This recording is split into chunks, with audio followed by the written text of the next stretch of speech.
right, folks, it's another episode of the Gary and Mark Show, and I'm Gary. And I am Mark. And we're coming to you not live.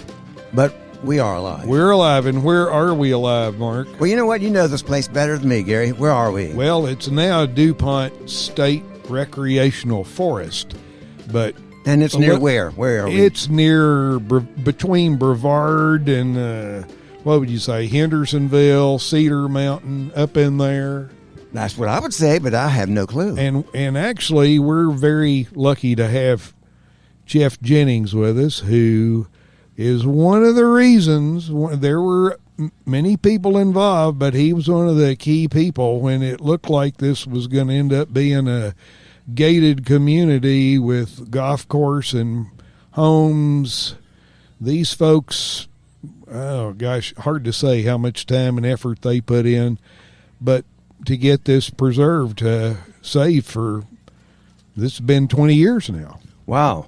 And it is a beautiful place. We're going to get some facts from Jeff in a minute, but just so people know, we are on location at this forest right now. Beautiful day. It is the Forest Festival, DuPont Forest Festival, and this is part of, Jeff, if this is not right, National Public Lands Day. That's right. Fourth Saturday of every September, and it is gorgeous out here today. We did luck out because we've had some rain earlier in the week. So before we get on to this, you have any news notes, Gary, or anything going on that you can think of down in Watershed maybe? That's going on down there? Down there, yeah. There's been no COVID. And you know what? So Jeff doesn't understand, Watershed is where we actually base our podcast from. Small town. And when we started this podcast, hardly anybody knew of us. Now we've got like 15, 16 fans. So we have this following. Yeah. And such demand for podcasting these days that Gary is his brainchild. We formed the Gary and Mark Podcasting University. All right. And it is located in Watershed. Watershed, North Carolina. And it was fortunate, Gary can back me up, that we formed it about the same time that COVID was coming around. And, you know, everything was shutting down and we had to be socially distant. And we're going to tell you that that university is probably the most socially distant place It is. in the world. You can go to that university and never have to step foot on it. You can get a diploma and hardly have to take a class. So it's been very popular. We've got a lot of graduates. Yeah. Point of the spear, cutting edge. That's us. It is. So we don't want to take too much just time, just our bantering here, because he's got a booth he's manning. There's a bunch of booths here from all kinds of places. Friends of DuPont Forest, Athletic Brewing Company, Blue Ridge Humane Society. These are the ones that have fancy signs. There are some that would be like Gary and myself who have no signs. We just kind of set up. And but we're happy to be here. And there's a guy wearing a uniform. Must be with the State Forest. Sure, yeah. State Parks or State Forest or something. All right. So, Gary, why don't you officially give our good friend here. Jeff Jennings. Jeff Jennings. Who? Okay. There we go. Come on now. No, you deserve it. You deserve that. Yeah. And he, let's say, what, was it 20 years ago, Jeff, you guys? What? Well, what I call the first round of acquisition of DuPont Forest started in '95. So that's about well more than that. 26 years ago. Yeah. But the round of the land acquisition that made all the news headlines was 21 years ago, in 2000. And so this property before it became DuPont State Forest was? Well, it was a DuPont plant starting in the mid-'50s, first to make silicon chips. Before silicon chips were before Silicon Valley. This may have been the first attempt at Silicon Valley, but in the later 50s, it was transitioned over to medical X-ray film manufacturing. Okay. And so did you have a connection with DuPont Forest? I mean, DuPont, the company? Yeah, starting in '85, I was an employee, not at this site, and I rotated around and came here in '91. So I've just kind of celebrated my 30 years living in Hendersonville and affiliation with this property. But now you got your engineering degree at Clemson, right? Yeah. Yeah, so not that far away. No, that's right. Got close to home. Yeah. Did you know George Shepardson, was that his name? Was his name? had Winding Gap Camp or something? I don't think. Oh, I knew him. Yeah. Winding Gap was it? Camp the name Winding Gap. Yeah, yeah. He worked for DuPont. Okay. I mean, it has nothing to do with the Yeah. festival here. So, so how many acres does this now encompass? 10,000? Well, I think it's now north of 11,000 and working on 12. Wow. It continues to grow, and we really have a lot of people to thank for that. But Conserving Carolina certainly continues to work with the adjoining property owners, either for conservation easements or outright acquisition.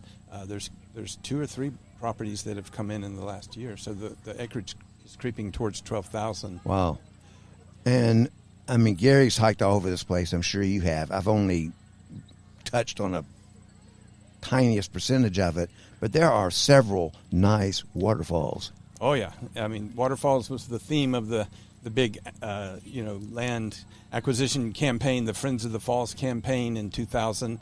With the big 3 waterfalls of High Falls, Triple Falls, and Bridal Veil Falls coming into the forest in December of 2000. But we also have Hooker Falls and a few other falls as well. And then where Danny Bernstein was taking folks to Wintergreen, that's one of my favorites because it doesn't seem to get that much traffic. That's my son's favorite and one of my favorites. Yeah.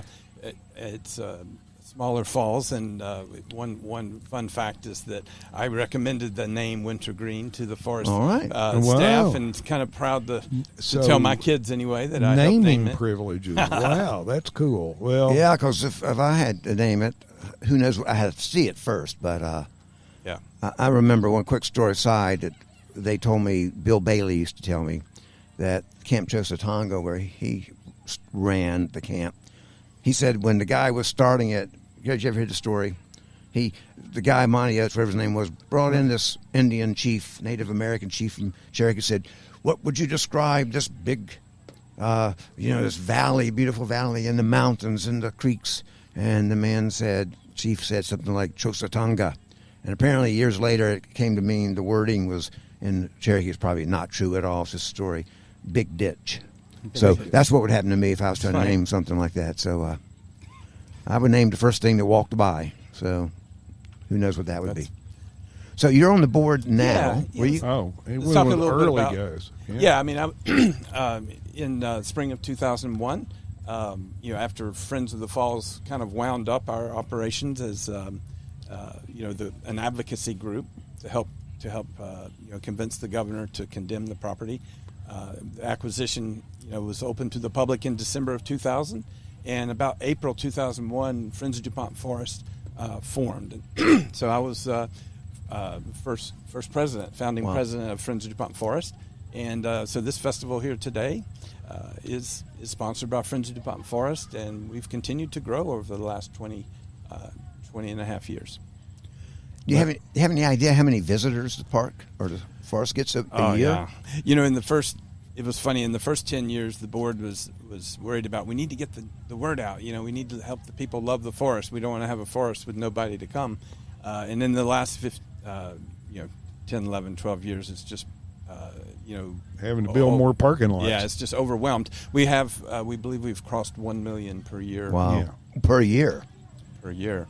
Wow. One of the top destinations in western North Carolina. I hear people mention it all the time. I'm going to DuPont. I'm going to DuPont. And mountain biking, which I don't do anymore, but did.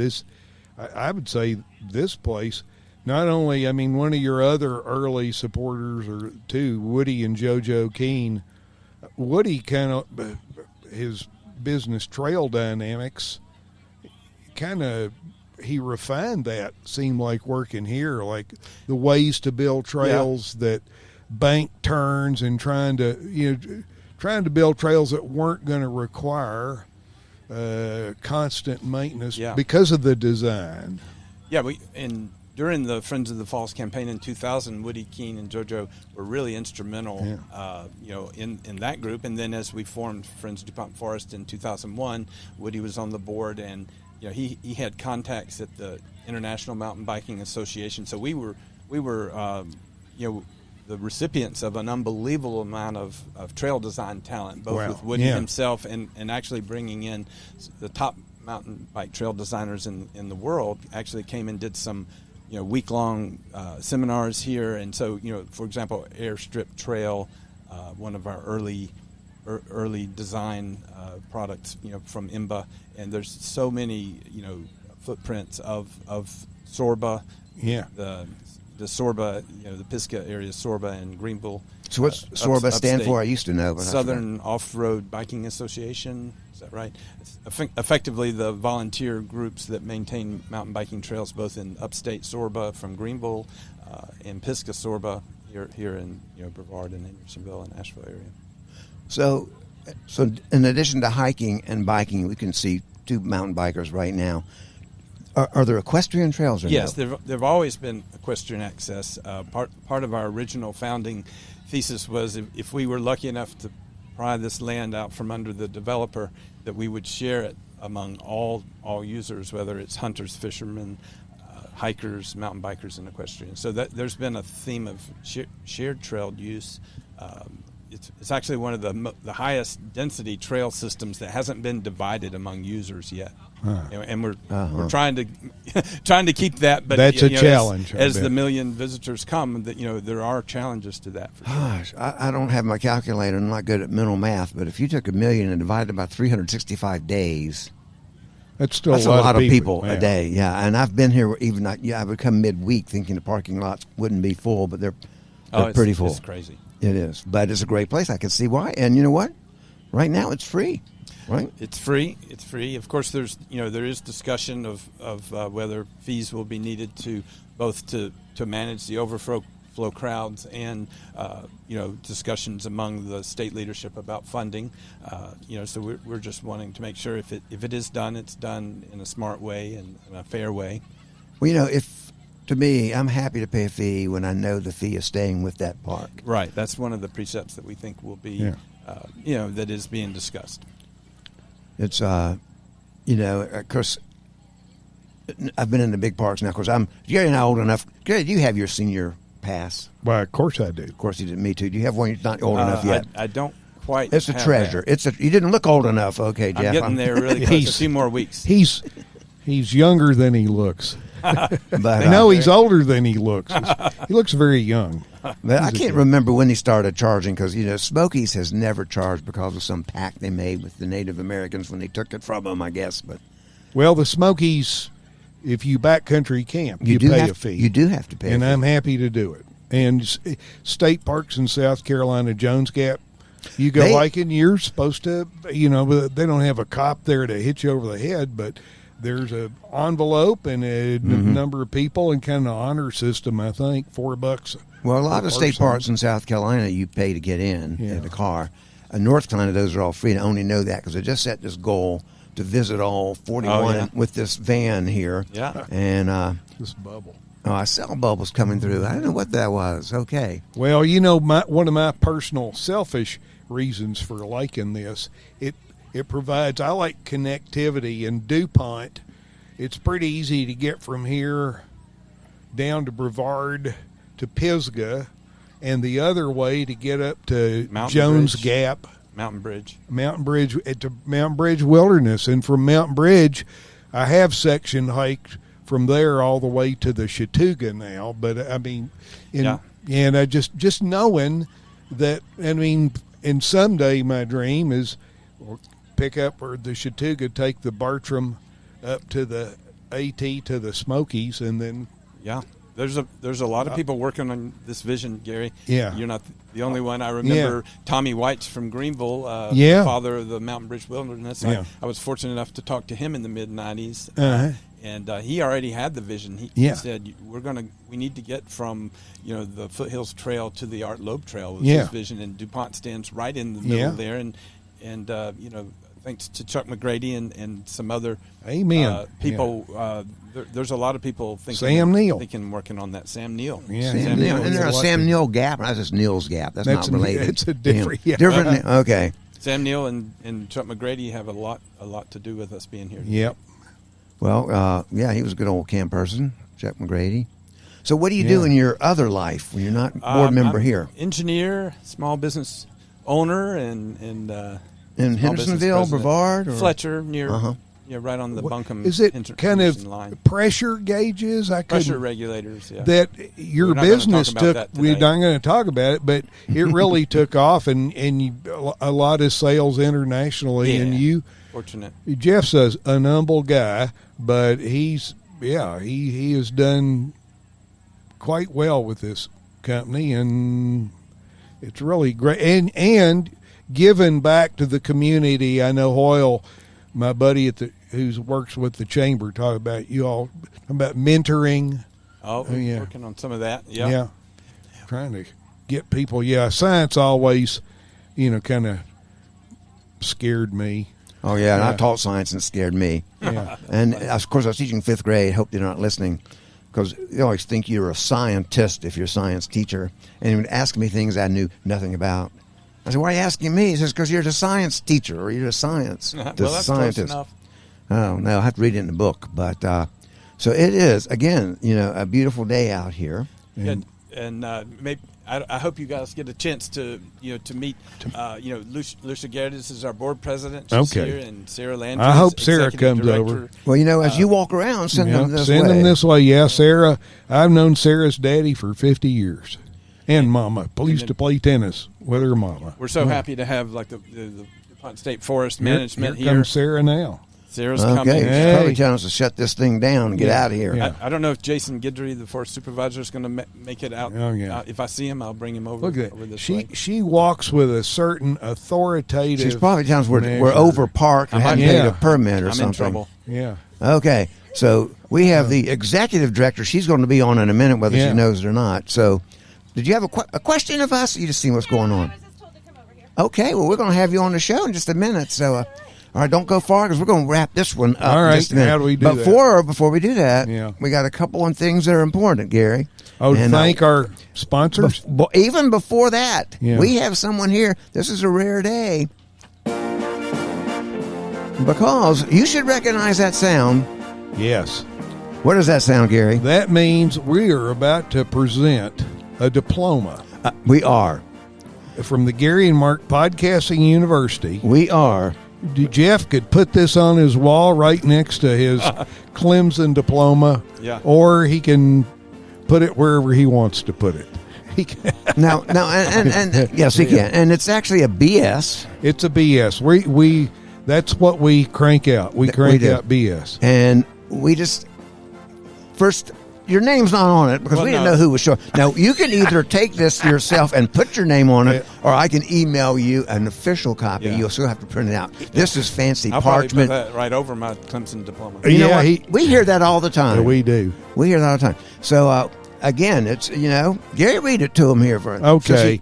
Having successfully completed the rigorous course of study as prescribed by the Gary and Mark Podcasting University, and having sent in the appropriate tuition and hopefully small unmarked bills or PayPal credit transaction, the trustees, professors, instructors, bartenders hereby award the degree of BS in podcasting with honors to Jeff Jennings. I'm humbled. Thank you. All right, you should. Yeah, there we go. Again, more applause. Education is expensive, but talk is cheap. That is true.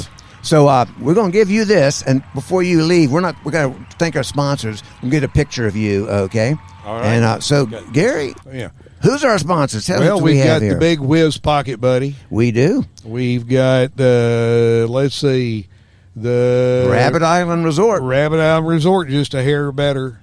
And then we have Saluda Outfitters. Big Eddy's Green River Tap Room. Something like that. We got L.J. Meyers, Professional White Dove Release. Yeah. And we've got kind of Iron Key Brewing. That's because they treated us to lunch there and a beer one day. Yeah. So they're officials. Wow. It does not take a lot to sponsor us. DuPont Forest could probably sponsor us for about $1. We could. Okay. Yeah.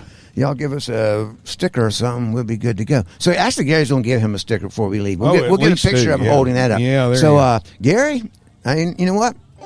It's been another good episode. Yes, it has. Episode 47. Here we go. Podcasting from DuPont State Recreational Forest here in North Carolina. Beautiful North Carolina, a beautiful day. I'm Mark. I'm Gary. We'll see you next time. And thanks, Jeff. Thanks, Jeff.